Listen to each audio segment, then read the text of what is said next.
ఓం శ్రీ ఉచ్చిష్ట మహాగణాధిపతయే నమః. ఓం ప్రణో దేవి సరస్వతి వాజవీర్వాజనీవతి ధీనామ మిత్రీవతు. ఓం శ్రీ మహాసరస్వత్యై నమః. ఓం గురవే సర్వలోకానాం విషయే భవరోగిణాం నిలయే సర్వవిద్యానాం దక్షిణామూర్తయే నమః. ఓం శ్రీ దక్షిణామూర్తయే నమః. ఓం సదాశివసమారంభాం శంకరాచార్య మధ్యమాం అస్మదాచార్య పర్యంతం వందే గురు పరంపరాం. ఓం శ్రీ గురుమూర్తయే నమః.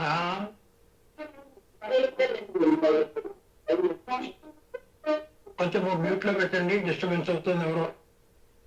సో ఇక్కడ మనం స్టార్ట్ చేద్దాము.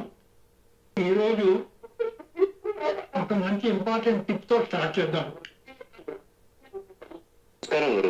నమస్తే నమస్తే. మంచి టిప్ స్టార్ట్ చేద్దాము. మీకు సిరి సంపద మ్యూట్ లో పెట్టాలి దయచేసి. సురేష్ బాబు దయచేసి మ్యూట్ లో పెట్టాలి. మ్యూట్ లో పెట్టండి. Okay good. సిరి సంపదలో అష్టైశ్వర్యాలు మీకు అందరికీ చేకూరాలంటే భోజనం ఎట్లా చేయాలి? పడమడముఖంగా కూర్చొని భోజనం చేసినట్టయితే ఈ సిరి సంపదలో అష్టైశ్వర్యాలు చేకూరుతాయి.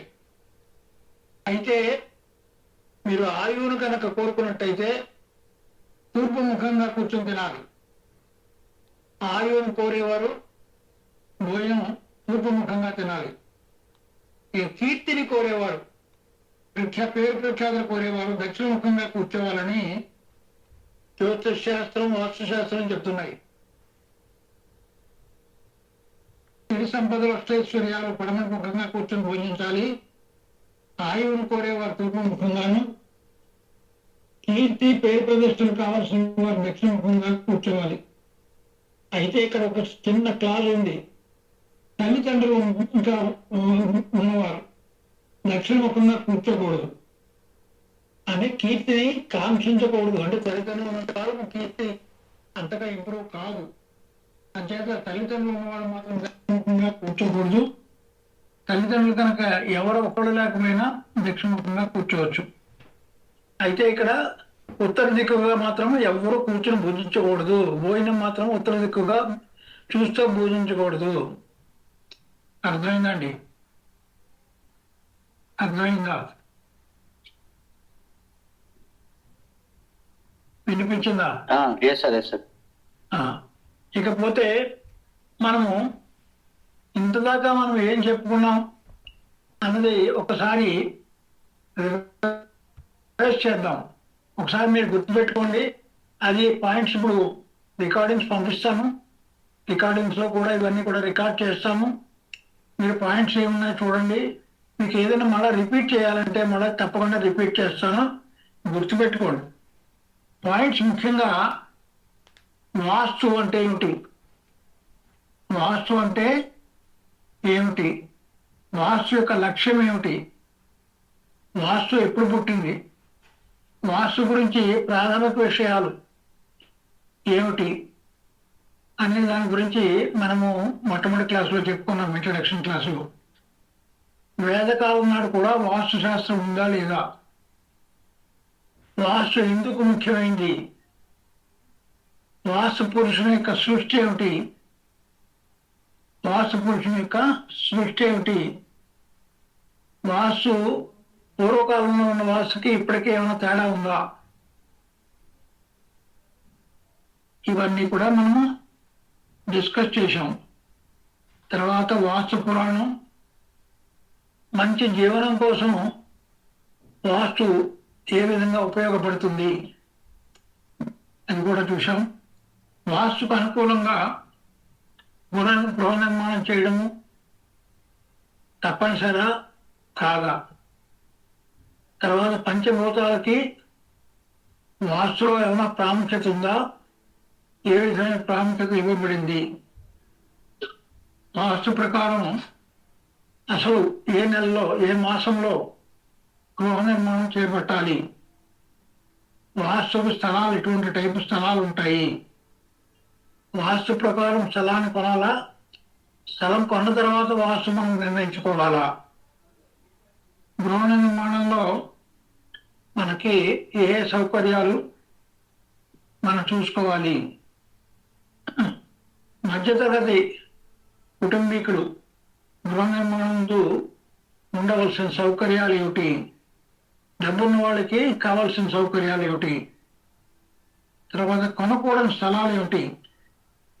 కొనకూడని స్థలాలు, గృహ నిర్మాణానికి పనికిరాని స్థలాలు ఏమిటి? తర్వాత మనము భూమి యొక్క ఆకారాల గురించి కూడా మనం డిస్కస్ చేసాం. భూమి యొక్క ఆకారాలు, తర్వాత అదే స్థలం యొక్క డిఫరెంట్ యాంగిల్స్, డిఫరెంట్ స్పియర్స్, ఇవన్నీ కూడా చూసాం. స్థలం యొక్క ఆకారాలు, వాటి ఫలితాల గురించి మనము డిస్కస్ చేసాం. తర్వాత దిక్కులు, అష్టదిక్పాలకుల యొక్క స్థానాలు, ఇది కూడా మనము విపులంగా మాట్లాడుకున్నాం. తర్వాత స్థలాలు, తూర్పు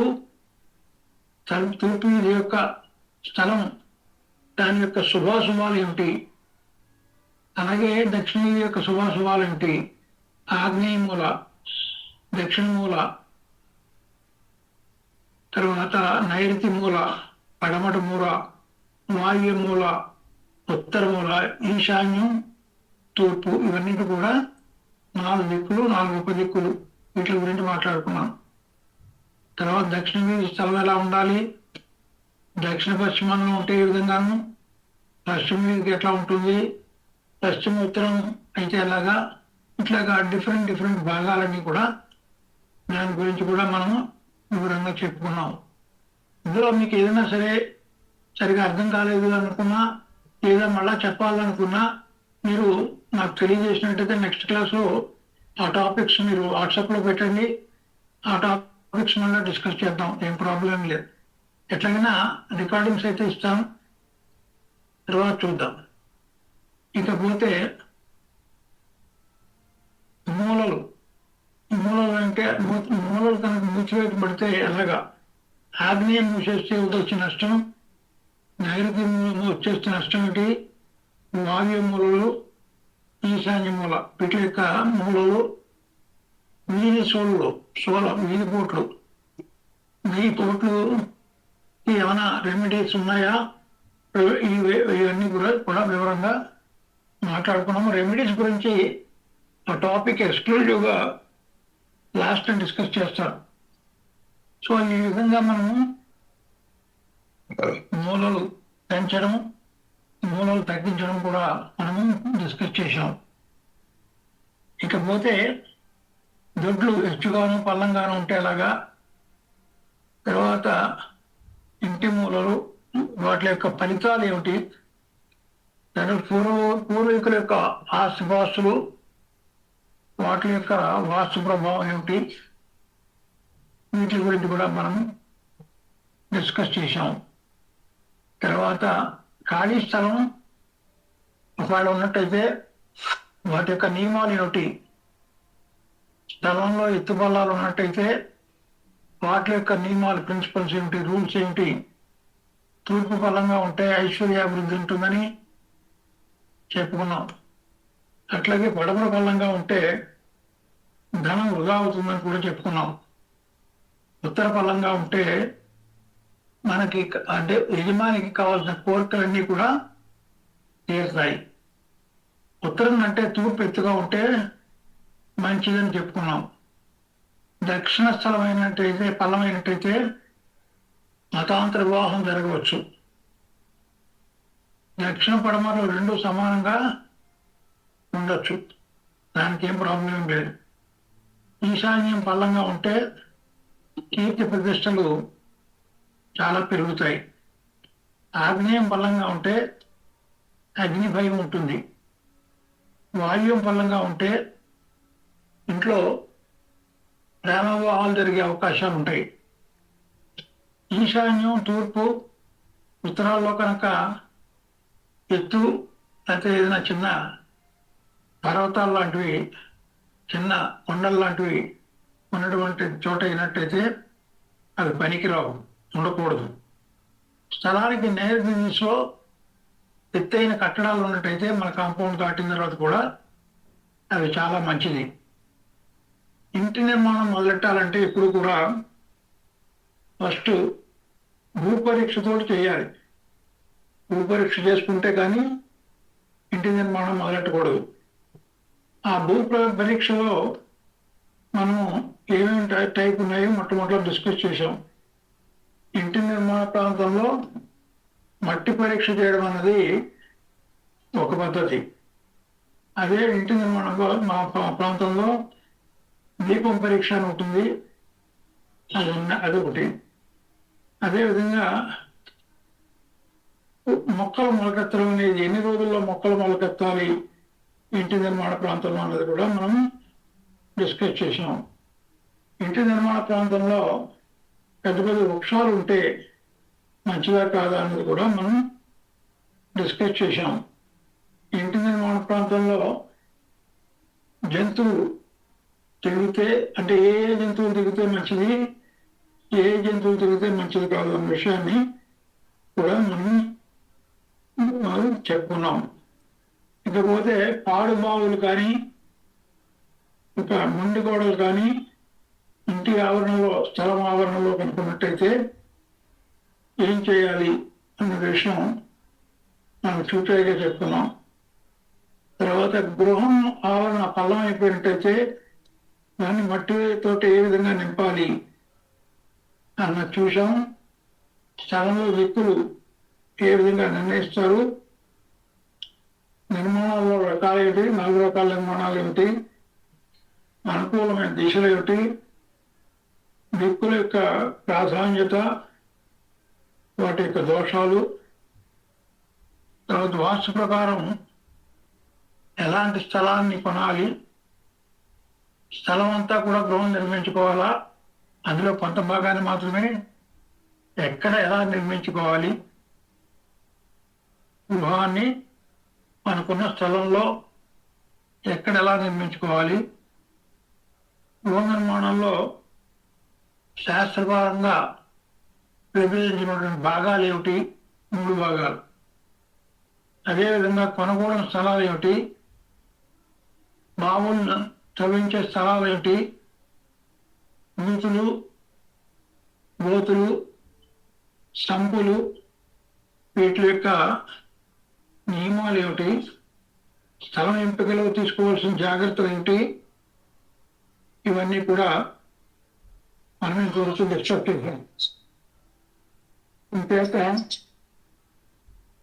ఇవన్నీ కూడా జాగ్రత్తగా మీరు పరిశీలి చేయండి. మనము ముందుకు వెళ్దాం. ఇక ముందు ఇప్పుడు మనం ఏం డిస్కస్ చేస్తున్నామంటే ఏమిటది, మ్యూట్లో పెట్టండి దయచేసి. స్థలం ఎంపికలో తీసుకోవాల్సిన జాగ్రత్తలు ఏమిటి, పెరిగిన మూలాలు ఏ విధంగా సరి చేసుకోవాలి, ఆ సరి చేసుకునే పద్ధతి ఏమిటి, ఇంటి చుట్టూ ఖాళీలు వదలాలా లేదా భూమి పూజ శంకుస్థాపన ఏ విధంగా చేసుకోవాలి, శంకుస్థాపన సమయంలో ముఖ్యంగా శుభగ్రహాల యొక్క బలం ఉండాలా, ఉంటే ఏ విధంగా ఉండాలి, వీటిలో దిక్కుల యొక్క దేవతలు, ఇవన్నీ మీ వృత్తి కలిసి వచ్చే దిక్కులు ఏమిటి, మీ వృత్తికి కలిసి వచ్చే దిక్కులు ఏమిటి, ఇలాంటి విషయాల గురించి మనము ఈరోజు డిస్కస్ చేద్దాం. ఇప్పుడు మీకు ఏదైనా సందేహాలున్నా సలహాలున్నా చెప్పచ్చు. మీ సలహాలన్నీ కూడా మీరు చెప్తే మేము నెక్స్ట్ క్లాస్కి మళ్ళా మనం ఆ సలహాలను రివ్యూ చేద్దాం. ఏమైనా చెప్పదలుచుకున్నారా?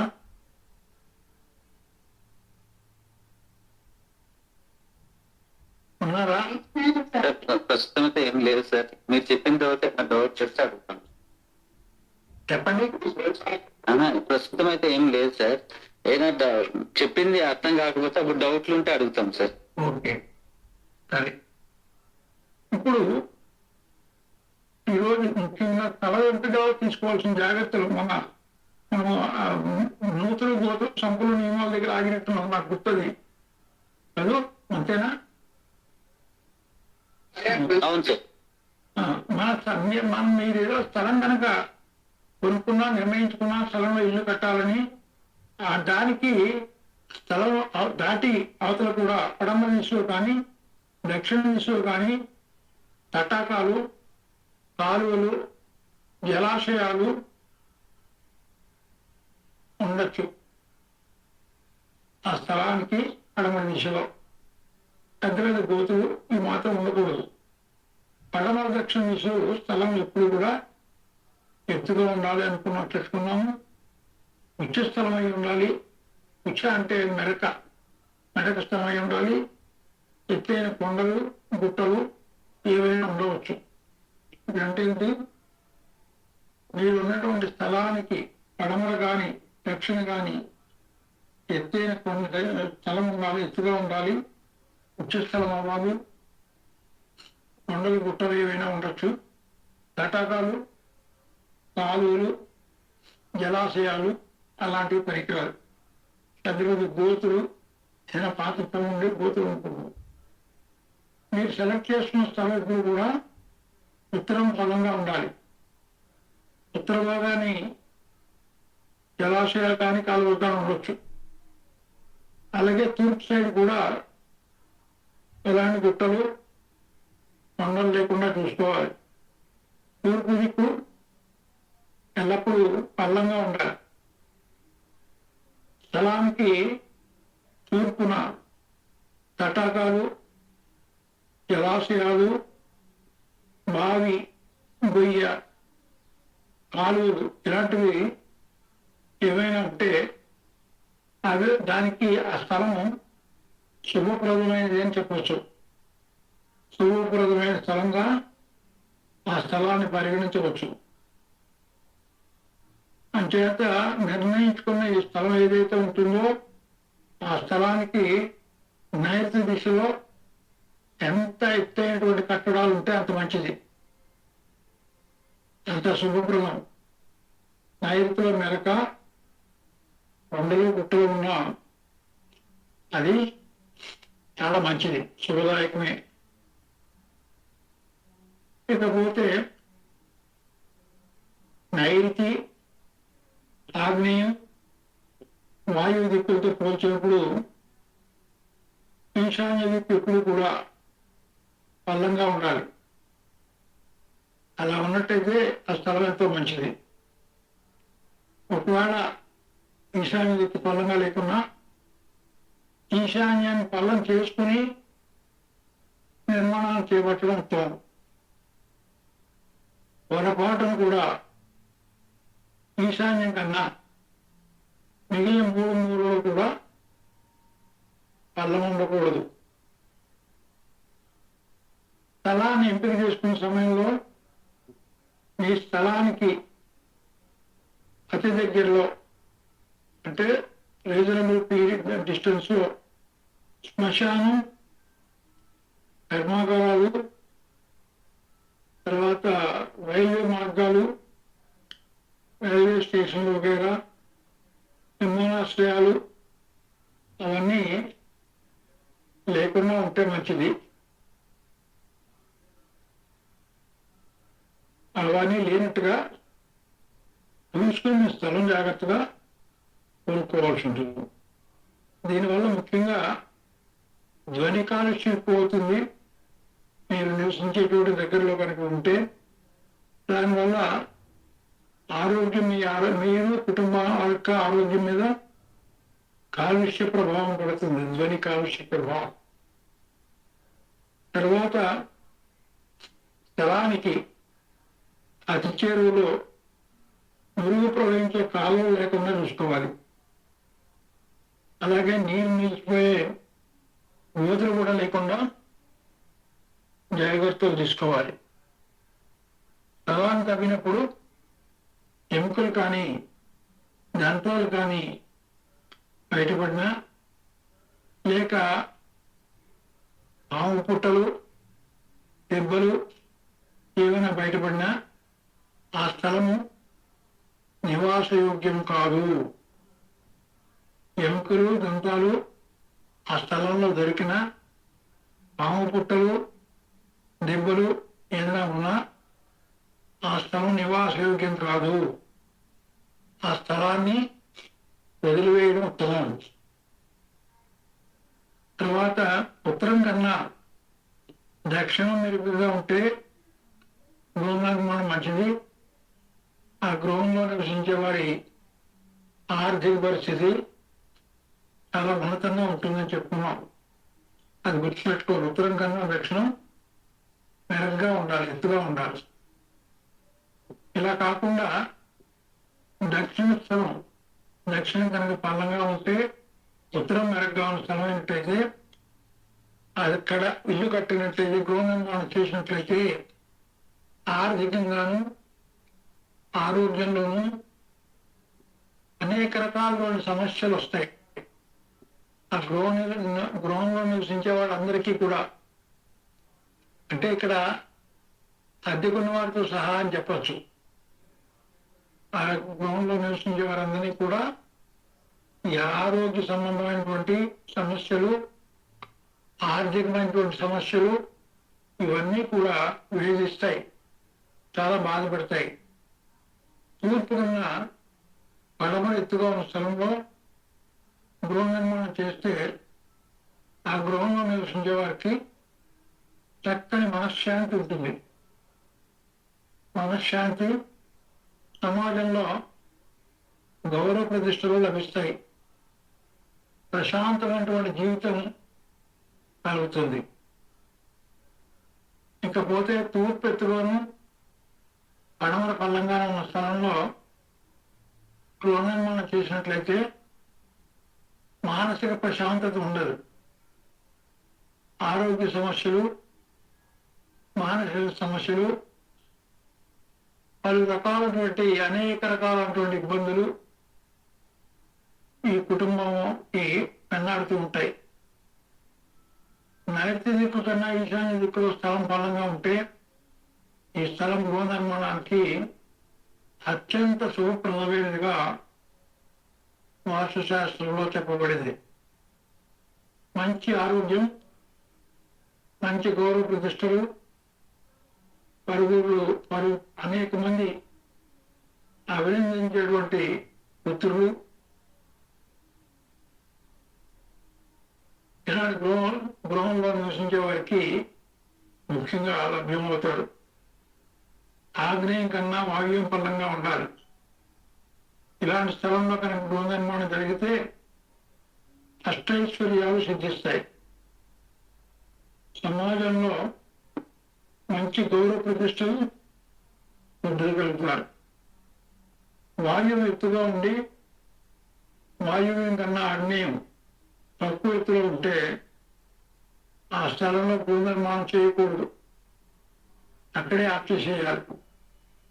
నైరుతి మూల కన్నా ఈశాన్య మూల ఎత్తుగా ఉన్నా కూడా ఆ స్థలంలో కూడా గృహ నిర్మాణం చేయకూడదు.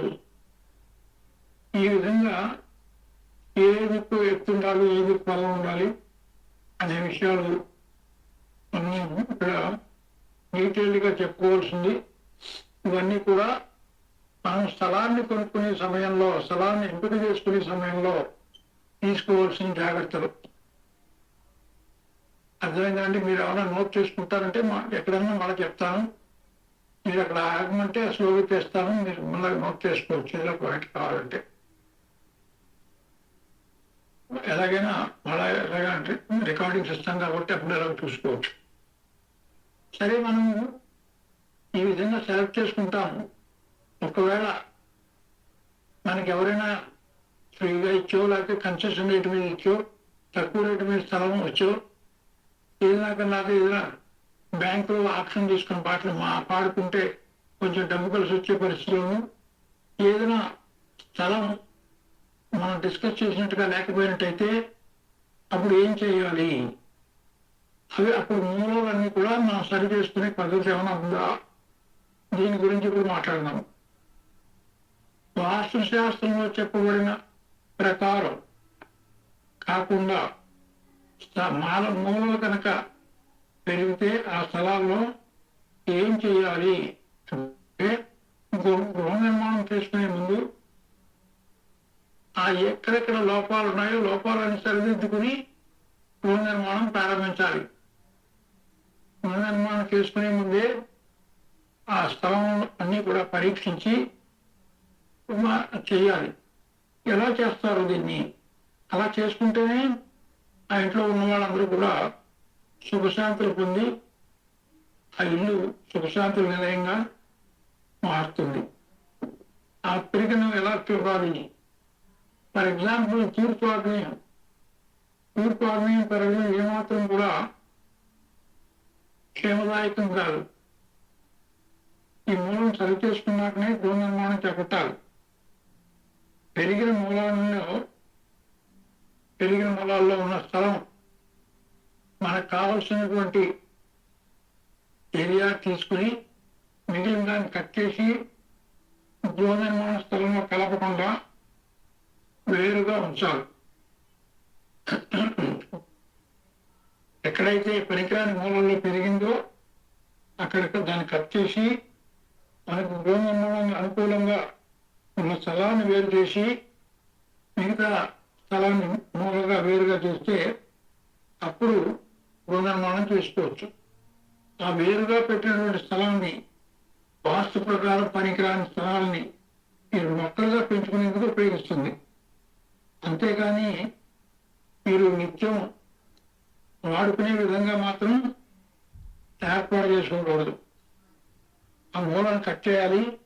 కట్ చేసి ఎక్కడైనా మొక్కలు నాటించి వదిలేయాలి. పెద్ద పెద్దగా ఎదిగే మొక్కలు ఉంటాయి, ఆ మొక్కలు నాటి వదిలేయాలి. అంతేగాని రోజు మీరు వెళ్ళి దాన్ని సంరక్షణ చేసే పద్ధతిలో మాత్రం పెట్టుకోకూడదు. అదేవిధంగా తూర్పు ఈశాన్యస్థలం కానీ పెరిగితే దానికి మాత్రం తొలగించాల్సిన అవసరం లేదు. ఎందుకంటే తూర్పు ఈశాన్యం పెరిగితే అదృష్టం, చాలా అదృష్టము, ఆయురారోగ్యాలు, ధనధాన్యాలకి ఆ ఇల్లు అందులో ఉన్న వాళ్ళందరికీ కూడా చాలా శుభదాయకం. అది చాలా మంచి స్థలం. అది ఇలాంటి స్థలాన్ని అవసరమైతే ఎక్కువ సొమ్ము పెట్టి కొనుక్కొని అలాంటి స్థలంలో గృహ నిర్మాణం చేయాలి. నెక్స్ట్ ఉత్తర ఈశాన్యం. ఇక్కడ ఉత్తర ఈశాన్యం పెరిగినట్టయితే కూడా మరో ఆలోచన లేకుండా ఈ స్థలం కొనుక్కోవచ్చు. ఉత్తర ఈశాన్యం పెరిగిన స్థలాన్ని కట్ చేసి తొలగించాల్సిన అవసరం లేదు, నిశ్చింతగా ఉంచుకోవచ్చు.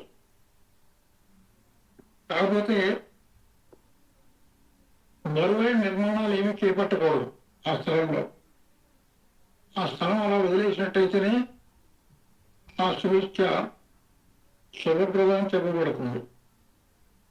ఉత్తర ఈశాన్యం మీరేమీ కట్టకుండా అలా వదిలేయాలి. బ్లాంక్ వదిలేసినట్టయితే ఆ మూల పెరిగినా కూడా వచ్చిన దోషం లేదు. నెక్స్ట్ ఉత్తర వాయువ్యం.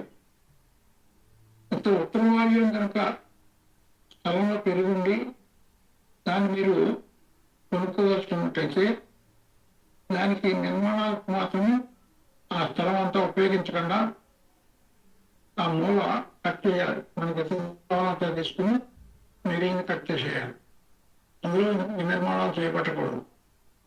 అలాగే పశ్చిమ వాయువ్యం పెరిగి ఉండడం కూడా వాస్తురీత్యా శుభసూచకం కాదు. పశ్చిమ వాయువ్యంలో పెరిగిన స్థలాన్ని కట్ చేసి తొలగించేది, మిగిలిన స్థలంలో మాత్రమే గృహ నిర్మాణం చేపట్టాల్సి ఉంటుంది. అలాగే పశ్చిమ నైరుతి పెరిగి ఉండడం కూడా వాస్తురీత్యా ఏమాత్రం ఆమోదనీయం కాదు. జాగ్రత్తగా పెరిగిన పశ్చిమ నైరుతి భాగాన్ని వదిలే కట్ చేసి పెరిగిన పశ్చిమ నైరుతి భాగాన్ని కట్ చేసి మిగతా స్థలాన్ని చతురస్రంలో కానీ దీర్ఘచతురస్రంలో కానీ తయారు చేసుకుని ఆ స్థలంలో గృహ నిర్మాణం చేసుకోవాలి. ఇకపోతే దక్షిణ నైరుతి కూడా పెరిగి ఉండకూడదు, పెరిగి ఉండడం మంచిది కాదు. ఎంతవరకు పెరుగుతుందో అంతవరకు కట్ చేసేయాల్సిందే. తూర్పు పడమర భుజాలు సమంగా ఉండేలా చూసుకుని దక్షిణ నైరుతిని కట్ చేయాలి. తూర్పు పడమర భుజాలు మాత్రం సమానంగా వచ్చిన తర్వాత మిగతాది ఎంత ఎక్కువగా ఉంటుందో నైరుతిలో, దక్షిణ నైరుతిలో దాన్ని మాత్రం తీసివేయాలి. తర్వాత దక్షిణ ఆగ్నేయ పెరగడం కూడా వాస్తురీత్యా సమ్మతమైంది కాదు. ఆ విషయం కూడా మంచిది కాదు. పెరిగిన దక్షిణాగ్నేయాన్ని తప్పకుండా కట్ చేసి తొలగించాల్సిందే. దక్షిణాగ్నేయం పెరగడం అంటే నైరుతి తగ్గడం అన్నమాట. దక్షిణాగ్నేయం పెరగడం అంటే దక్షిణాగ్నేయం అంటే దక్షిణానికి తూర్పుకి మధ్యలో భాగాన్ని, అక్కడ అది పెరిగింది అంటే నైరుతి తగ్గుతుంది. చేత నైరుతి పెరిగినా తగ్గినా కూడా మన వాస్తు ప్రకారం ఇంటికి పనికిరాదు, గృహ నిర్మాణానికి శుభప్రదం కాదు. కొన్ని స్థలాల్లో ఒక్క మూల కాకుండా 2 మూలలు 3 మూలలు కూడా పెరిగి ఉంటుంటాయి. వాటన్నిటినీ కూడా మనం ఇందాక చెప్పుకున్నట్టుగా సరి చేసుకున్నాకనే గృహ నిర్మాణం మొదలు పెట్టాలి. ముఖ్యంగా ఇలా మూలాలు పెరిగిన వాటిని సరైన కరెక్షన్స్ చేయకుండా నిర్మాణాలు చేపడితే, లేదా అలాంటి నిర్మాణాలు మీరు కొనుగోలు చేయాల్సి వస్తే ఆ నిర్మాణం గావించబడిన స్థలం ఏ మూల పెరిగిందో తెలుసుకోండి. ఒకవేళ ఆ పెరుగుదల అశుభ సూచకం అని చెప్పుకున్నట్టయితే ఏమాత్రం అవకాశం ఉన్నా ఆ మూలలో అదనంగా ఉన్న స్థలాన్ని కట్ చేయడానికి అనువుగా గృహ నిర్మాణం జరిగి ఉంటే మీరు ఆ ఇంటిని కొన్నాకైనా కనీసం ఇంటి స్థలంలో పెరిగిన భాగాన్ని కట్ చేయండి. అంటే మీకు ఎక్కడ పెరిగిందో ఆ పోర్షన్ కట్ చేసినట్టయితే ఇంటికి కనుక ప్రాబ్లం లేదనుకుంటేనే మీరు కొనాలి, ఇల్లు కరెక్షన్ చేసుకోవాలి. అంతేగాని ఆల్రెడీ కట్టేసి ఉంటే లేదా కట్టకుండా ఉంటే అవన్నీ కూడా సరిగా కూడా కరెక్షన్ చేసుకుని మిగిలిన భాగంలోనే ఇల్లు కట్టాల్సి ఉంటుంది. అలాగా మీరు ఒకవేళ ఇల్లు కనుక కొన్నట్టయితే ఇల్లు కొన్నాక ఇంటి స్థలంలో పెరిగిన భాగాన్ని కట్ చేయండి. ఏమాత్రం వాడుక లేకుండా, వాడుకలో ఉండకుండా సరైన జాగ్రత్తలు, పూర్తి జాగ్రత్తలు తీసుకోండి. ఒకవేళ పెరిగిన మూల సరి చేసేందుకు వీలుగా ఆల్రెడీ కట్టిన గృహ నిర్మాణం లేకపోయినట్టయితే ఆ గృహాన్ని ఎట్టి పరిస్థితులను కొనవద్దు, వదిలేయండి. ఉత్తర ఈశాన్యం, తూర్పు ఈశాన్యం పెరిగి ఉన్న స్థలాన్ని, అలాంటి స్థలాల్లో నిర్మించబడిన గృహాలను మాత్రమే మీరు నిశ్చింతగా కొనండి. అర్థమైందా? ఏదో 1-2 క్లాసుల ముందు సురేష్ ఏదో అడిగినట్టు నాకు గుర్తు ఈ సబ్జెక్టు మీద.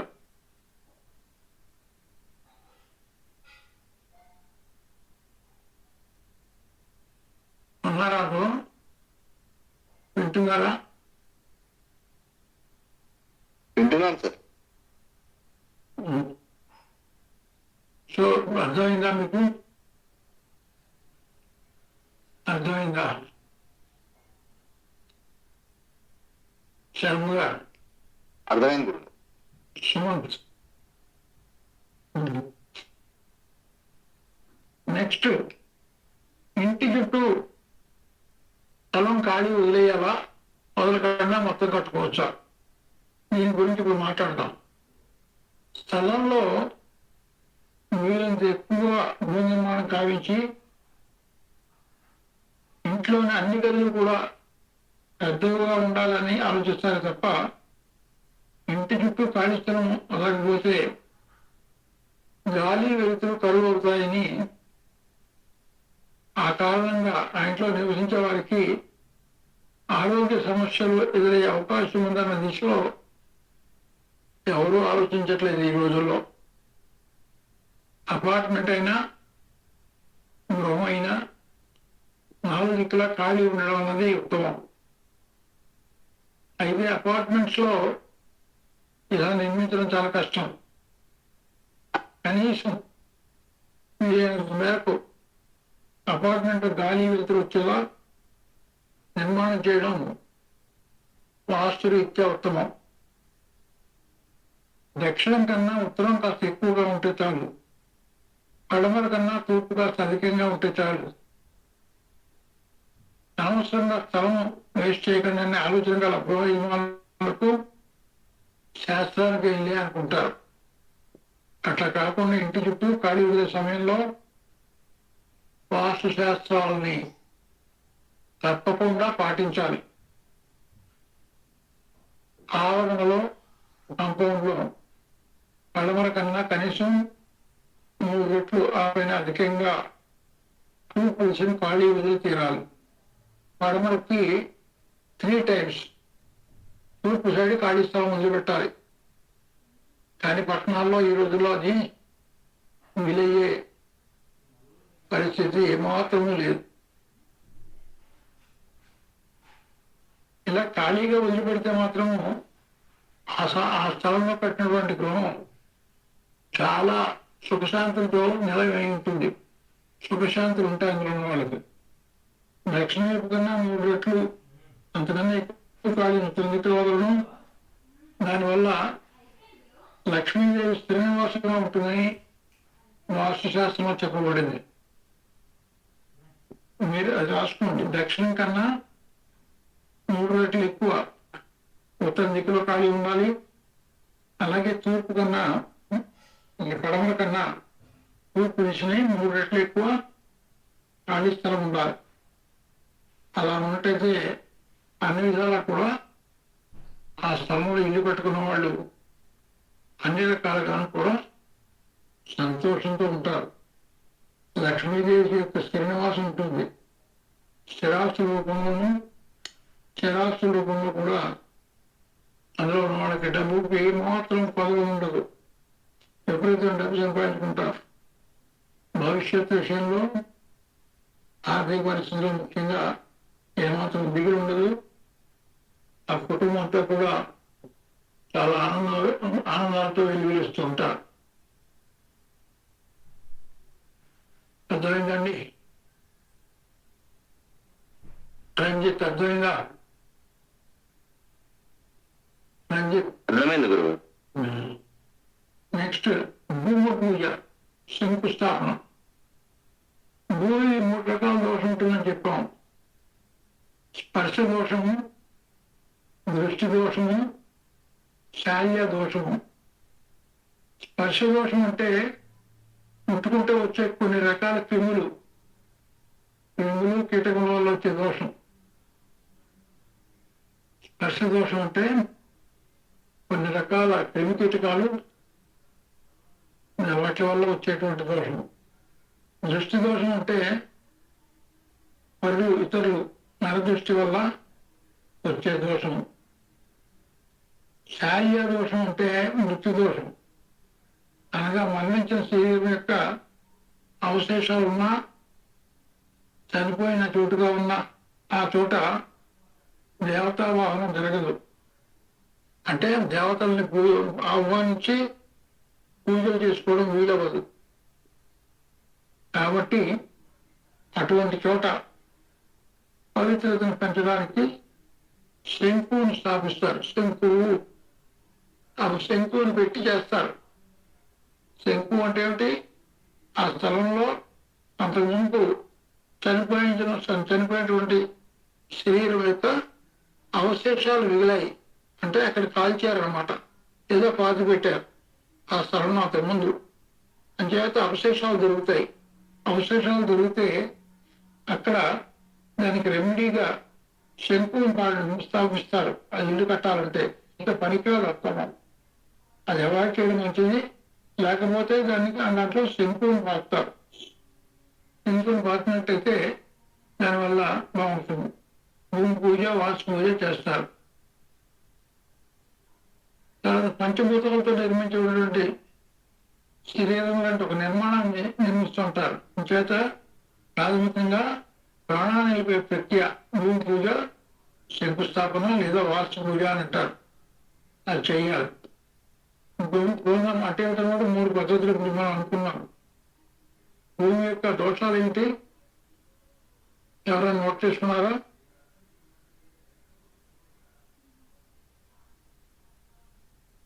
ఎవరు నోట్ చేసుకున్నారా? స్పర్శ దోషము, దృష్టి దోషము, శారీర దోషము. ఈ దోషాల్లో 3 దోషాలు కూడా ప్రమాదకరమైనవి. అయితే మొట్టమొదటి క్రిమికీటకాల వల్ల వచ్చేటువంటి దోషం, రెండోది నరదృష్టి వల్ల వచ్చే దోషము, మూడోది మృత్యు దోషం. శారీర దోషం అంటే మరణించిన యొక్క శరీరంలోని అవశేషాలు ఏమైనా మిగిలితే శారీర దోషం అంటారు. గృహ నిర్మాణ సమయంలో ముఖ్యమైన ఘట్టాల్లో ఒకటి భూమి పూజ. పంచభూతాల సమన్వయంతో మనం ఇల్లు నిర్మించడానికి తలపెట్టినటువంటి గృహ స్థలము ఎటువంటి ఆటంకం కాకుండా చిరకాలం ఆ భూమిపై, ఆ స్థలంపై ఉండాలని భూదేవిని ప్రార్థిస్తూ చేసేదే భూమి పూజ. ఆ స్థలంలో, ఆ కట్టబోయే ఇంట్లో చాలా కాలము ఆ కుటుంబం, వాళ్ళ సంతతి ఉండాలనే ఉద్దేశంతో చేసే కార్యక్రమం భూమి పూజ. అయితే ముఖ్యంగా ఈ భూమి పూజ అంటే శంకుస్థాపన ఎక్కడ చేయాలి? ఇల్లు యొక్క పొడవుని 9 భాగాలుగా చేయాలి. ఇందులో పాదాల నుంచి అంటే టాప్ బాటమ్ చూసుకోవాలి. బాటమ్ నుంచి 3 భాగాలు వదిలిపెట్టాలి. మిగిలిన 3 భాగాల్లో వాస్తు పురుషుల పాదాలను దిశ 2 భాగాలు వదిలేయాలి. మిగిలిన భాగమే వాస్తు పురుషుల యొక్క నాభిస్థానం. వాస్తు పురుషుల యొక్క నాభిస్థానం. ఇక్కడ ఇంటి పొడవుని 9 భాగాలు చేయాలి. అందులో కింద పాదాల దగ్గర నుంచి వాస్తు పురుషుల యొక్క పాదాల దగ్గర నుంచి 3 భాగాలు వదిలిపెట్టేయాలి. మిగిలిన 3 భాగాల్లో వాస్తు పురుషుల పాదాలను దిశ తప్ప 2 భాగాలు వదిలేయాలి. అంటే కింద నుంచి 5 భాగాలు వదలాలి. మిగిలిన భాగం మాత్రమే వాస్తు పురుషుల యొక్క నాభిస్థానము. ఈ నాభిస్థానం తవ్వి నవధాన్యాలతో శంకువును స్థాపించాలి. అంటే ముందు శంకువును ధాన్యరాశిపై ఉంచి వాస్తు పూజ చేశాక శంకుస్థాపన చేస్తారు. గంధం చెక్కతో కానీ, మారేడు, అత్తి, మద్ది, వేప, చండ్ర, పొయ్యితో కానీ శంకువుని తయారు చేస్తారు. కానీ ఇప్పుడు ఈ ప్రొసీజర్ చాలా మంది ఫాలో కావటం లేదు. శంకుస్థాపన మర్చిపోయారు ప్రస్తుతం ఉన్నటువంటి తరంలోని ప్రజలు. శంకుస్థాపన చేసినా శంకువుని ఉపయోగించట్లేదు. పూజ చేసే విధానం ఏమిటి? శంకుస్థాపన చేసే విధానం ఏమిటి? ముందుగా యజమాని లేదా భూమి ఉన్న వ్యక్తి వారి పేరు మీద మంచి ముహూర్తం చూసుకోవాలి. తర్వాత పురోహితుల సహాయంతో పూజ ఏర్పాటు చేసుకోవాలి. మొట్టమొదట్లో గణపతి పూజ, విఘ్నరాజు యొక్క పూజ, ఆటంకాలు లేకుండా, విఘ్నాలు లేకుండా సుభిక్షంగా ఉండాలని ముందు వినాయకుడికి పూజ చేయాలి. తర్వాత రెండవ పూజ పుణ్యావచనం. పుణ్యావచనం చేసుకుంటే ఇల్లు సుభిక్షంగా ఉంటుందంటారు. అంచేత రెండవ పుణ్యావచనం. దానివల్ల ఆ స్థలంలో ఉన్నటువంటి అన్ని రకాల మాలిన్యాలు కూడా తొలగిపోతాయి. పవిత్రత కలిగించే పూజే పుణ్యావచనం అంటారు. ఇకపోతే మూడవది నవగ్రహాలు, సూర్యుడు మొదలైనటువంటి 9 గ్రహాలకు పూజిస్తారు. దానివల్ల ఏంటంటే నవగ్రహ పూజ చేసుకుంటే గ్రహ దోషాలన్నీ పోతాయి. ఇక 4వది వాస్తు పూజ. శంకు పూజ చెక్కతో చేసి శంఖానికి ధనపమాలు చుట్టి రత్నముల చేత, నవరత్నాల చేత దానికి పొడిగి షోడశోపచార పూజలు చేస్తారు. షోడశోపచార పూజ అంటే ఆహ్వానించడం దాకా అయితే అతిశేషి దాకా మొత్తం అన్ని పూజలు చేస్తారు. ఆ శంఖానికి ఆ శంఖాన్ని తీసుకెళ్లి కట్టడానికి స్థలానికి ఈశాన్య భాగంలో భూమి లోపల స్థాపన చేసి పూజించి దాన్ని పూజ చేస్తారు. దీన్ని వాస్తు పూజ అంటారు. దీన్ని భూమి పూజ అని కూడా పిలుస్తారు. వాస్తు పూజ అన్నా భూమి పూజ అన్నా ఒకటే. అయితే ఇది శంకుస్థాపన అంటారు. దీన్ని కూడా శంకు యొక్క స్థాపన చేస్తారు కాబట్టి శంకుస్థాపన అంటారు. అంటే శంకుస్థాపన సమయంలో గణపతి పూజ చేయాలి, పుణ్యావచనం చేసుకోవాలి, నవగ్రహ పూజ చేయాలి, తర్వాత వాస్తు పూజ శంకు పూజ చేయాలి. శంకు పూజ చేయడానికి చెప్పబడిన పద్ధతిలో మాత్రమే చేయాలి, అంతేకాని ఏదో రకంగా మనం చేయకూడదు.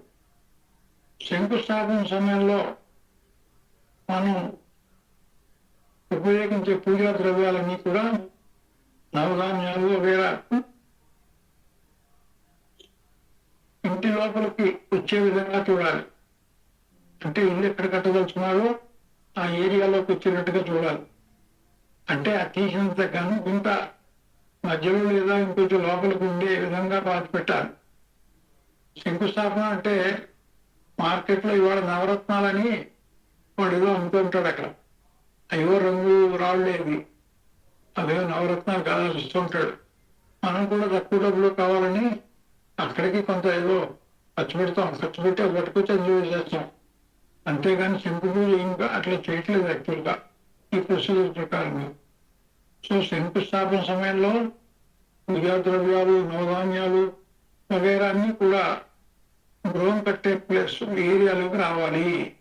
ఆ గుంత మధ్యలో లోపలికి ఉండేటట్టుగా పాతిపెట్టాలి.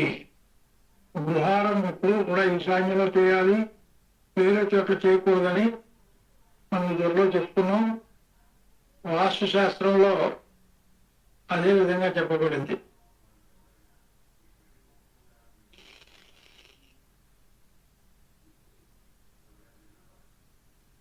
అర్థమైందండి? అర్థమైందా? అర్థమైంది గురుగారు. సందేహాలు ఏమైనా ఉన్నాయా? గురుగారు, ఇప్పుడు ఆ స్థలంలో శల్యదోషాలు ఉన్నాయని తెలుసుకోవడానికి ఏదైనా మార్గం ఉందా గురుగారు? అక్కడ తగ్గుతుంటే కనిపిస్తాయి, ఎముకలు కనిపిస్తాయి. చాలా ప్రాంతాల్లో ఎముకలు, చిన్న చిన్న ఎముకలు కనిపిస్తాయి. వాళ్ళు పని వాళ్ళు గుర్తుపెట్టి చెప్తారు అందులో ఎముకలు ఉన్నాయి. మనం సామాన్యంగా స్థలం పరిశీలించేటప్పుడు పల్లెటూళ్ళలో ముఖ్యంగా స్థలం పరిశీలించేటప్పుడు మనం చూస్తుంటే అక్కడ అనుమానం వస్తుంది. ఎక్కడైనా పైకి చిన్న ఎముక యొక్క గుర్తులా కనిపిస్తే అక్కడ తవ్వి చూడవచ్చు. అక్కడ ఎక్కడ ఉన్నాయంటే శల్య దోషం ఉందని అర్థం. నాకు వేడ వస్తుంది. శల్య దోషము, నవదృష్టి దోషము, ఈ 3 రకాల ఇవన్నీ 3 రకాల దోషాలు లేకపోయినా కూడా శంకుస్థాపన అవసరం తప్పదు. అంటే గణపతి పూజ, పుణ్యావచనము, నవగ్రహ పూజ, శంకుస్థాపన, శంకు పూజ ఇవన్నీ చేయాల్సిందే. అర్థమైందా? అర్థమైంది గురువు. మీ దగ్గర ఆచరిస్తున్నారా? ఆచరిస్తాం గురువు. శంకు ఉందా మీ దగ్గర? కూడా కరతో చేసిన శంకు. అయితే గృహ నిర్మాణం అయిన తర్వాత ఈశాన్య భాగంలో పెట్టిస్తాం గురుగారు. ఇక్కడ ఈ ప్లేస్ లో మా సైడ్ శంకుస్థాపన చేసే టైంలో లేదు. లేదు గురుగారు. శంకుస్థాపన టైంలో గర్తం తీసి దాంట్లో నవధాన్యాలు అవన్నీ వేయించి ఒక 2 ఇటుకలు పెట్టిస్తాం గురుగారు. శంకుస్థాపన టైంలోనే చేయాలి, చాలా అప్రవృత్తిగా ఉండాలి. గురుగారు తర్వాత అయితే ఇటువైపు మేము చేపిస్తే కొత్తగా ఉందని అంటారు గురుగారి అది. ఓకే. గృహ నిర్మాణం అయిన తర్వాత గృహప్రవేశం రోజున ఈశాన్య మూలలో పెట్టిస్తాం గురుగారు. శంకుస్థాపనకి ముహూర్తం ఏ విధంగా నిర్ణయించాలి? శుభగ్రహాల బలం అవసరమా? ఇది మన ముఖ్యమైన ప్రశ్న. శంకుస్థాపన లగ్నానికి శుభగ్రహాల బలం ఎంతగా ఉంటే, అంటే ముఖ్యంగా సూర్యుడు, బంగారపు సన్, మార్స్, శాటర్న్, వీళ్ళు 3, 6, 11 స్థానాల్లో ఉన్న ఉచ్చ మూల త్రికోణ సుక్షేత్రాల్లో ఉండాలి. మీరు రాసుకోండి. శంకుస్థాపన లగ్నానికి శుభగ్రహాల బలం ఎంతగా ఉన్నప్పటికీ కూడా సన్, మార్స్, శాటర్న్ 3, 6, 11 హౌసెస్ లో, లగ్నానికి 3, 6, 11 హౌసెస్ లో ఉచ్చ మూల త్రికోణ సుక్షేత్రాల్లో కానీ ఉండాలి. లగ్నానికి 4, 8 స్థానాల్లో ఏ గ్రహాలు ఉండకూడదు. నోట్ చేసుకోండి,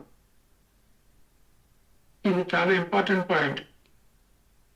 శంకుస్థాపన లగ్నానికి ముఖ్యంగా శుభగ్రహ బలం ఉంటే మంచిదే. ఎంత శుభగ్రహ బలం ఉన్నా కూడా ముఖ్యంగా సన్, మార్స్, శాటర్న్ ఈ 3 గ్రహాలు కూడా 3, 6, 11 ఉంటే మంచి ఫలితాన్ని ఇస్తాయి. వాటి పాప ఫలితమే పోవు. అలాగే వాటికి ఉచ్చ మూల త్రికోణం సుక్షేత్రాలలో ఉంటే చాలా మంచిది. మీకు ఉచ్చ మూల త్రికోణం తెలుసు అనుకుంటాను. ఫర్ ఎగ్జాంపుల్ సన్కి ఉచ్చ, మేషం ఉచ్చ, తుల నీచ, అది మూల త్రికోణం సింహం, సుక్షేత్రము సింహం.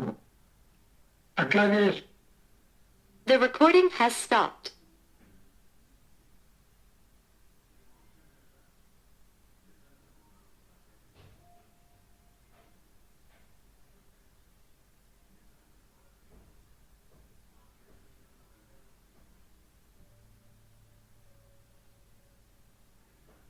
హలో,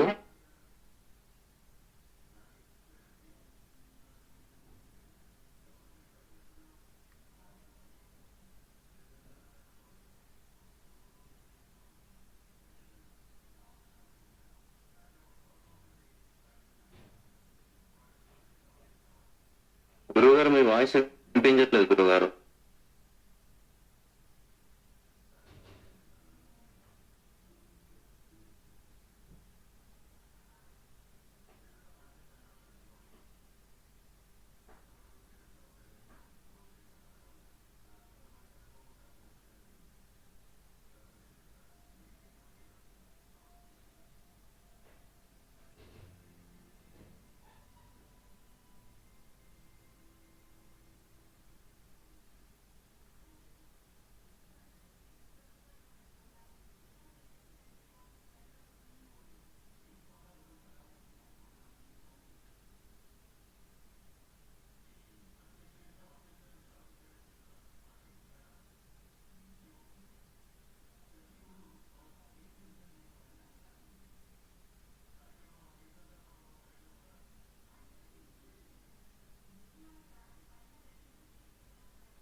రంజిత్,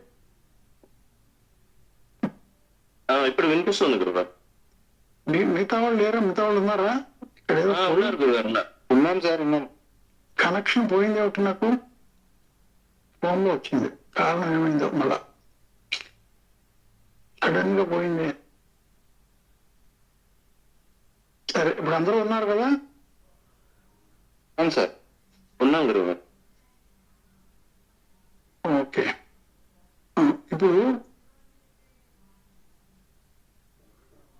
మనకి తృప్తి 3, 6, 11 స్థానాల్లో ఉంటే మంచిది. పాపగ్రహాలు 3, 6, 11 మంచి ఫలితాలు ఇస్తాయి. అట్లాగే ఉచ్చ మూల త్రికోణంలో ఉంటే కూడా, స్వక్షేత్రం ఉంటే కూడా మంచిది. ఇక లగ్నానికి 4-8 లో ఉండకూడదు. 4-8 హౌసెస్ లో ఏ గ్రహము పనికిరాదు. ఏ గ్రహము కూడా 4-8లో ఉండకూడదు. తర్వాత ముహూర్త లగ్నానికి గురుబలం చాలా బాగుంటే ఎప్పుడు కూడా చేసే పనికి మంచి పురోభివృద్ధి వస్తుంది. అంటే ముహూర్తంలో గురుబలం ఉండాలి. గురుబలం అంటే ఏమిటి? లగ్నంలో కానీ, లగ్నానికి 5, 9 స్థానాల్లో కానీ గురువు ఉన్నట్టయితే అది బాగుంటుంది. లేదా గురువు చూస్తూ ఉంటే, ఎక్కడి నుంచైనా సరే గురువు చూస్తూ ఉంటే గురుబలం ఉన్నట్టుగా భావించాలి. తర్వాత దీనికి మాసాల్లో వైశాఖ మాసం మంచిది. గృహ నిర్మాణం ప్రారంభించడం వైశాఖ మాసంలో మంచిది. జ్యేష్ఠ మాసంలో ఒక మోస్తరుగా ఉంటుంది. ఆషాఢ మాసంలో పనికిరాదు, అది హానికరం అంటారు. శ్రావణ మాసంలో అయితే ధనాభివృద్ధి బాగుంటుంది. భాద్రపద మాసంలో దరిద్రం అంటారు, అది పనికిరాదు. నోట్ చేసుకోండి. నోట్ చేసుకుంటున్నారా? వైశాఖం బెస్ట్, జ్యేష్టం యావరేజ్, ఆషాఢం పనికిరాదు, శ్రావణం బెస్ట్, భాద్రపదం పనికిరాదు, ఆశ్వీజం బాగుంటుంది. కార్తీకంలో ఆర్థికాభివృద్ధి, ఆధ్యాత్మిక చింతన కూడా ఉంటుంది. మార్గశిర మాసంలో ధనప్రాప్తి కలుగుతుంది. పుష్యమాసంలో పనికిరాదు.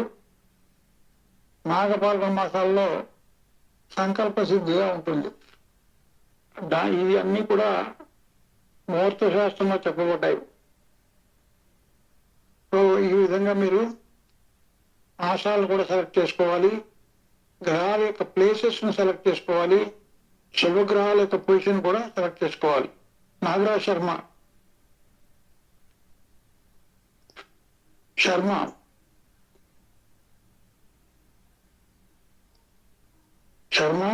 నాగరాజ్ శర్మ ఉన్నారా?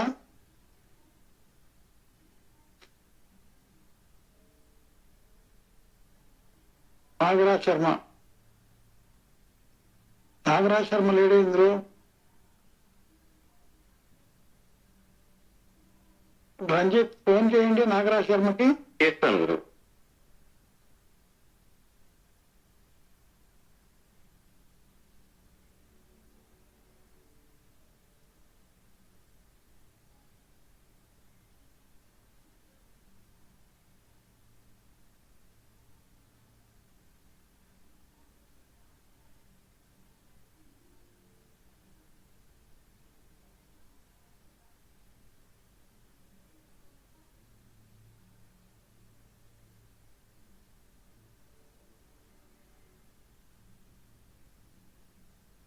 ఏమైంది, వచ్చాడా?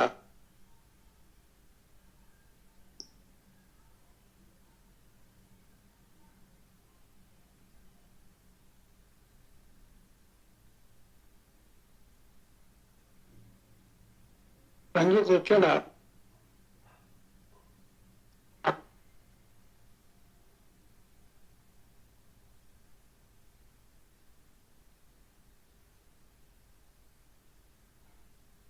సరే, ఇక్కడ ఇప్పుడు నెక్స్ట్ శంకుస్థాపనకి ఏ సమయం మంచిది? శంకుస్థాపన ఎప్పుడు కూడా మొదటి జాము గురించి ముహూర్త శాస్త్రంలో చెప్పుకున్నాం. మొదటి జాము శంకుస్థాపన చాలా మంచిది.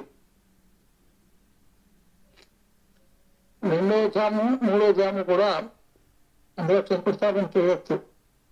కానీ నాలుగో జాములో మాత్రం ఇప్పుడు కూడా శంకుస్థాపన పనికిరాదు. మొదటి జాము అంటే 2.5 గంటలు, రెండో జాము మూడో జాము పర్వాలేదు యావరేజ్, నాలుగో జాము మాత్రం పనికిరాదు. ఇల్లు కట్టుకునే ముందు శంకుస్థాపన చేయడం వల్ల దోషాలు చాలా వరకు తొలగిపోయి శుభ పరిణామాలు జరుగుతుంటాయి. తర్వాత ఇక ముఖ్యంగా గురుమూఢమి శుక్రమూఢంలో శంకుస్థాపన గృహప్రవేశాలు చేయకూడదు. పుష్య మాసము, ఆషాఢ మాసము, భాద్రపద మాసంలో శంకుస్థాపన చేయడం కానీ గృహప్రవేశం చేయడం కానీ చేసినట్టయితే యజమానికి చాలా హానికరం. చైత్ర జ్యేష్ఠ మాసాల్లో సామాన్యంగా బాగానే ఉంటుంది, యావరేజ్గా ఉంటుంది. ఇల్లు కట్టుకునే స్థలానికి ఏ దిశలో నివాసం ఉండాలి. కొంతమంది ఇల్లు కట్టుకునేటప్పుడు టెంపరీగా ఆ స్థలానికి దగ్గరలో ఉంటారు. ఎక్కడైనా స్థలం, ఎక్కడ ఊరి చివరి ఎక్కడ మన స్థలం కొనుక్కుంటాం ఇవాళ రేపు, అయితే వేరే ఊళ్ళో కొనుక్కుంటాం.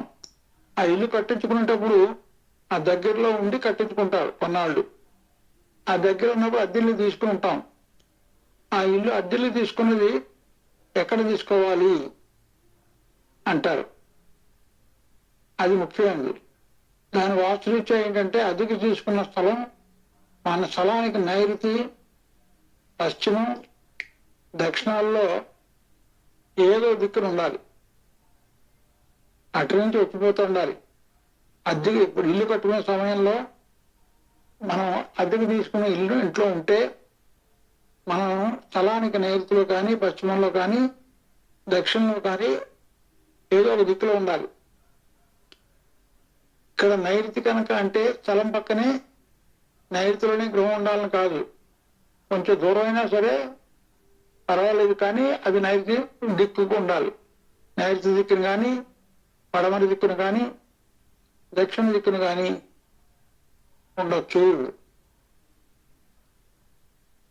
తర్వాత అద్దెకున్న ఇంట్లో ఉండి కట్టబోయే ఇల్లు ఈశాన్యం, తూర్పు, ఉత్తర దిశలో ఏదో దిశలో ఉండాలి. ఈశాన్యం, తూర్పు, ఉత్తర దిశలో ఉండాలి.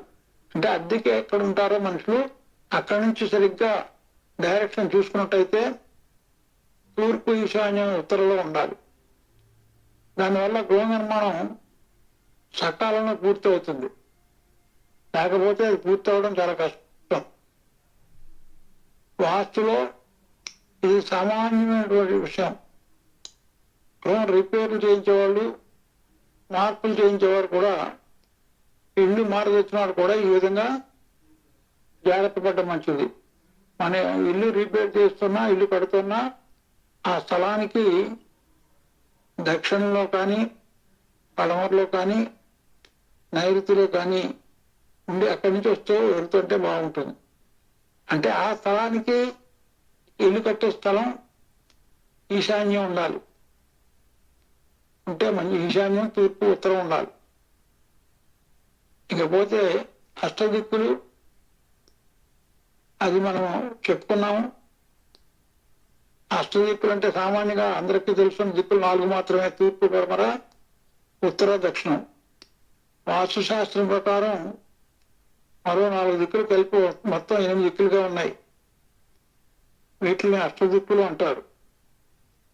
తూర్పు, పడమర, ఉత్తరం, దక్షిణం ఈ 4తో పాటుగా మరొక 4 దిక్కులు ఏమంటే ఈశాన్యం, ఆగ్నేయం, నైరుతి మరియు వాయువ్యం.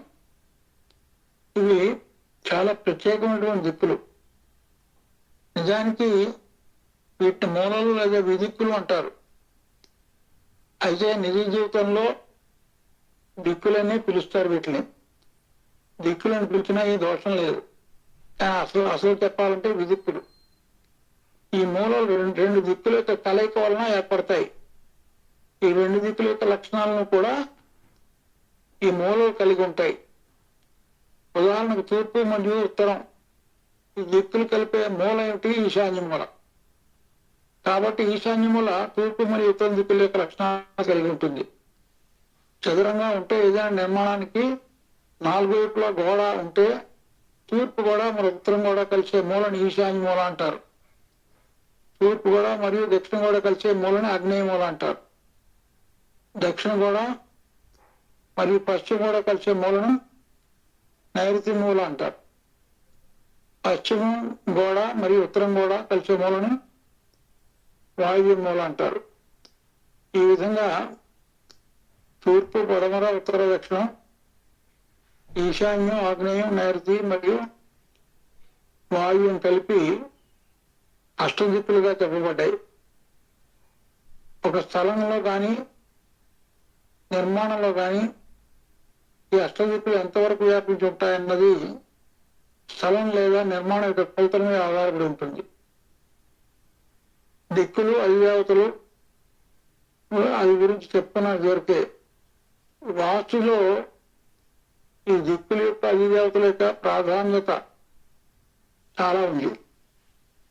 వాస్తుని పాటించే వాళ్ళందరూ కూడా ఈ దిక్కులను అనుసరించే ఇంటి నిర్మాణాన్ని చేపడతారు. 8 దిక్కుల్లో ఒక్కో దిక్కుకు ఒక్కో అధిదేవత ఉంటారు. అంటే ఈ దిక్కులకి అన్ని ఒకదాని ప్రభావం మరి దాని గురించి ఉంటుందన్నమాట. అంటే తూర్పు దిక్కు ఇంద్రుడు పాలిస్తాడని చెప్పుకున్నాం. ఇంద్రుడు సంతానం, ఐశ్వర్యాన్ని కలగజేస్తాడు. తూర్పు భాగంలో ఎక్కువగా బరువు పెట్టడం అంచేత మంచిది కాదు.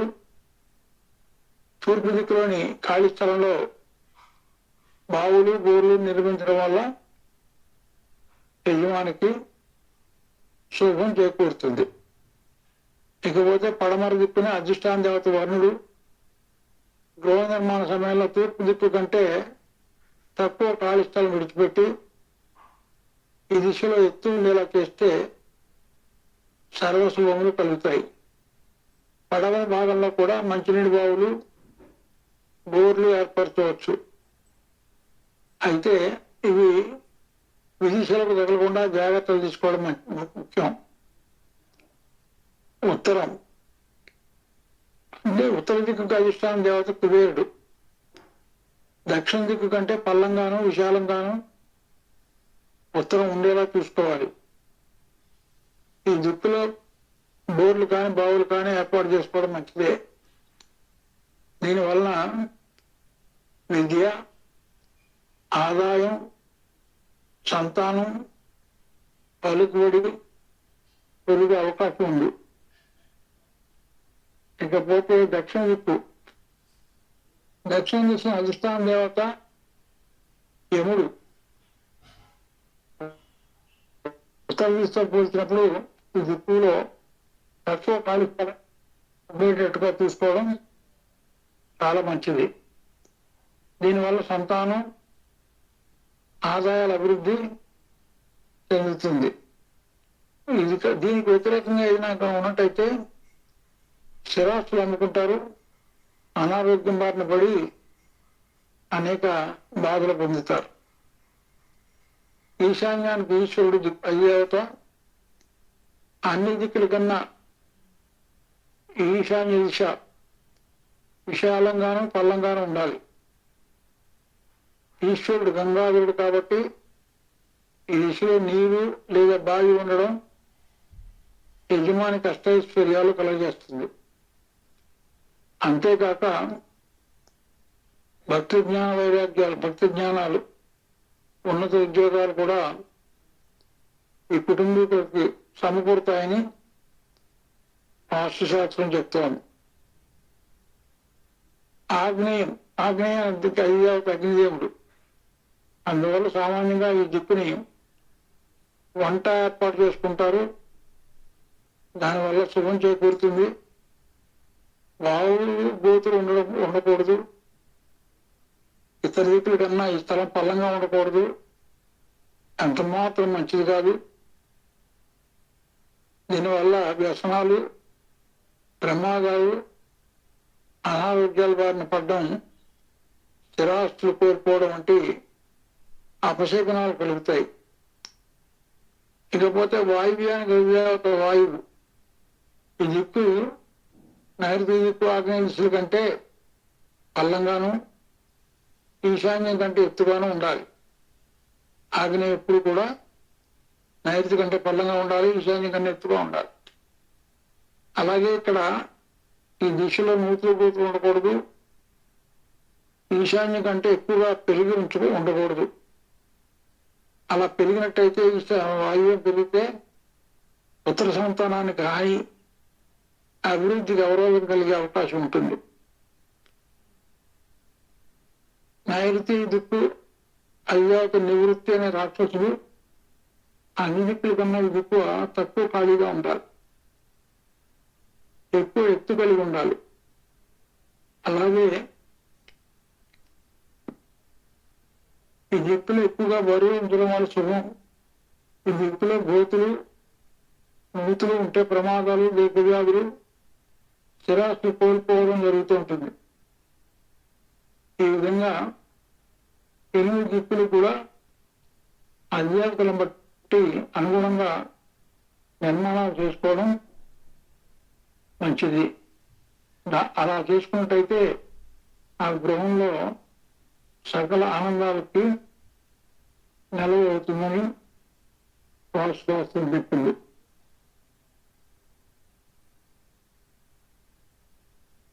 ఓకే, అర్థమైందండి? అర్థమైందా? అర్థమైంది గురుగారు.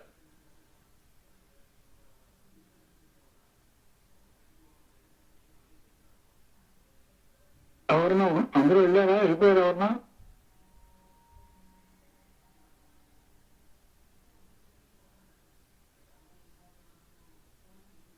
అందరూ ఉన్నారా? సుమంత్ గారు నేను ఇద్దరమే ఉన్నాం గురువు. ఉన్నాం సార్.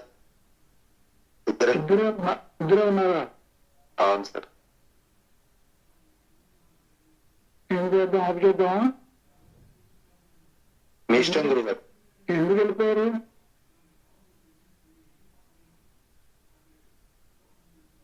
నారాయణ శర్మ గారిది మళ్ళీ కనెక్ట్ అవ్వట్లేదా గురుగారు? మీకు ఫోన్ చేస్తానన్నారు వారు. చేశారు, ఆయన ఆఫీసులో ఉన్నట్ట. ఆ, కానీ ఈయన వెళ్ళిపోయాడు.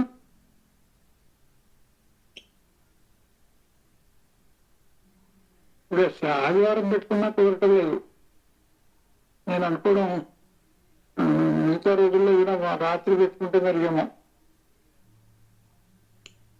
అంటే ఆదివారం కూడా కుదరటం లేదు. ఎప్పుడైనా 8 to 9 పెట్టుకోవచ్చేమో. మీ ఇష్టం గురుగారు, నాకైతే వీలవుతుంది ఎప్పుడే. అదే మరి ఆలోచించాలి, ఎందుకు కుదరటలేదు? ఆయన అసలు కాన్సన్ట్రేట్ చేయట్లేదు. సురేష్, బాంబే సురేష్. సరే, ఇక్కడ ఆపేద్దామైతే. Okay sir, okay. ఇక్కడ దాకా మీకు ఉన్నటువంటి సందేహాలు ఏమైనా ఉంటే మీకు తెలియపరచండి. ఏమైనా సలహాలు ఉంటే చెప్పండి. సలహాలు ఉంటే సలహాలు ఉంటే చూడండి. మీకు రికార్డింగ్స్ పంపించిన తర్వాత నేను ఒక వారం రోజుల్లో పంపిస్తాను. ఈ రికార్డింగ్స్ పంపించిన తర్వాత అది కూడా చదివి చూసుకుంటే మీకు ఏమైనా సందేహాలు వస్తాయి మన ఉద్దేశం. Okay sir. అప్పుడు చూద్దాం. అప్పుడు ఓకే గురుగారు.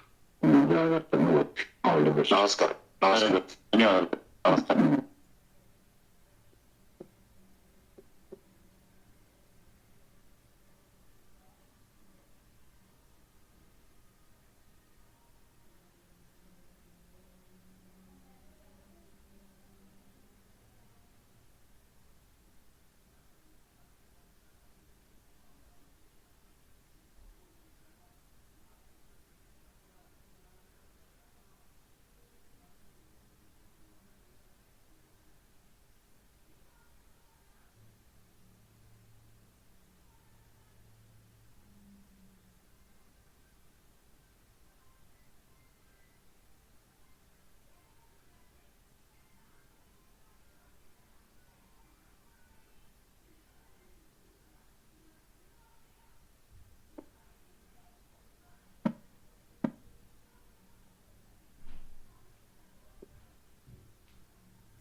గురుగారు ఓకే అండి.